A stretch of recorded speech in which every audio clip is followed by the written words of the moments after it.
Hello, everyone, and welcome back to our Abandoning the Pro-Choice Position series. My name is Maeve with Campaign Life Coalition, and with me today is Sanam. Thank you so much for joining us. We're so glad to have you today. Hi, thanks for having me.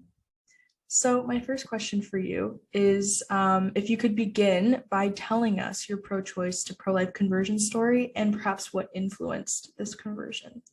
Okay, sure. So I remember being pro-choice back in my early years of high school. I used to think abortion should be a last resort for difficult circumstances, but I didn't know much about abortion or how it was performed.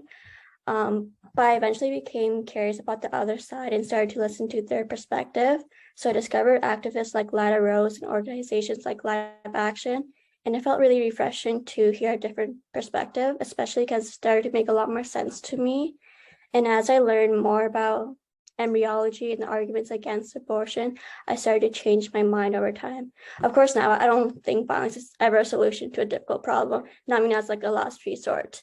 So as of now, I've been pro-life for the past few years now, and I've gotten involved with the Students for Life Club at U of T, and also volunteer with local pro-life organizations sometimes.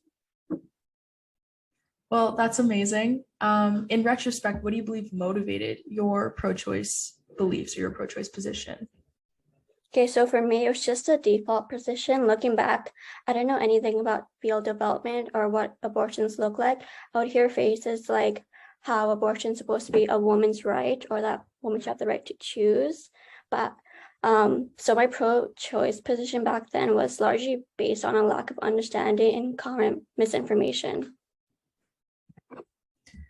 In your opinion, how can the pro-life movement as a whole better convey the pro-life position in a manner that's receptive to people who are both secular and religious alike? Maybe people like you who are just kind of pro-choice by default. Okay, so for me, I'm actually not religious myself. I'm an atheist, but what I really appreciate seeing is representation of secular people in the pro-life movement. I know that there are secular pro-life organizations out there, and it's a great way to remind people that you don't have to be religious to be pro-life.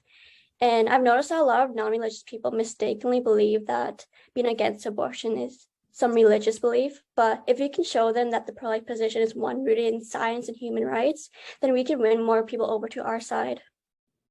Absolutely, I couldn't agree more. Well, thank you so much for joining us today and for sharing your story. And hopefully people who are pro-choice maybe see this interview and they reconsider their position, because I think for a lot of people, a lot of pro-choicers, it is falling into the default narrative or the default position.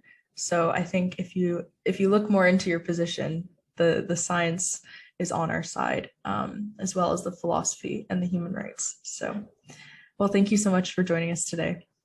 Thank you for having me.